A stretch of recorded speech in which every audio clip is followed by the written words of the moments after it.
Au départ, et d'ailleurs c'est pour ça que moi j'ai rejoint le groupe Kering à l'époque PPR, tout part en fait de la vision du PDG François Pinault, qui est convaincu que de positionner le développement durable au cœur de la stratégie du groupe, c'est à la fois bon, entre guillemets, pour des raisons éthiques, mais c'est également bon pour le business. Donc vraiment, tout part de là.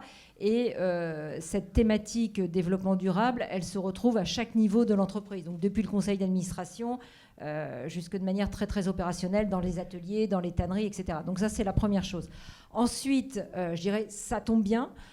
C'est une vraie attente des consommateurs. Et là, encore une fois, ce qui est important, pas simplement dans les pays occidentaux, mais c'est quelque chose qui est très global, qui est très worldwide, où la jeune génération, notamment ceux qu'on appelle les Gen Z, sont extrêmement sensibles et posent de plus en plus de questions. Donc, vous pouvez évidemment avoir des jeunes clients. Dans les magasins, ils posent des questions. Ils posent des questions. Donc, ils ne viennent pas en disant « Pouvez-vous m'expliquer la politique développement durable de chez Kering ?» quand ils rentrent chez Gucci ou Balenciaga, quand même. En revanche, ils peuvent vous poser une question. D'où vient ce cuir ? D'où vient cette pierre précieuse ? Quel type de matériaux ? Est-ce que c'est de l'organique ? Pas de l'organique. Donc ça, c'est quelque chose que l'on voit en fait de manière exponentielle dans le type de questionnement. Et encore une fois, j'insiste, pas simplement dans les pays, en fait, Europe, États-Unis, mais l'Asie est aux premières loges là-dessus. Et si vous me permettez, par rapport, vous disiez les clients, les employés, c'est extrêmement important.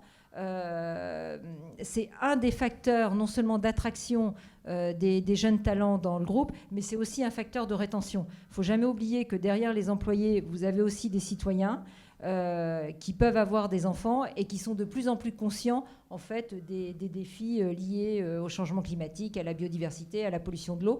Et le dernier point, vous avez aussi, et ça c'est assez récent, mais c'est à mentionner, les investisseurs. C'est-à-dire que la communauté financière, que ce soit les analystes financiers ou les investisseurs, derrière le vocable en fait ESG, sont de plus en plus sensibles à ça. Et donc challenge les groupes. Et nous, ça fait depuis 2 ans et on va organiser la 3e édition où on fait des roadshows ESG. Et ça, c'est aussi un bon vecteur pour faire bouger les entreprises.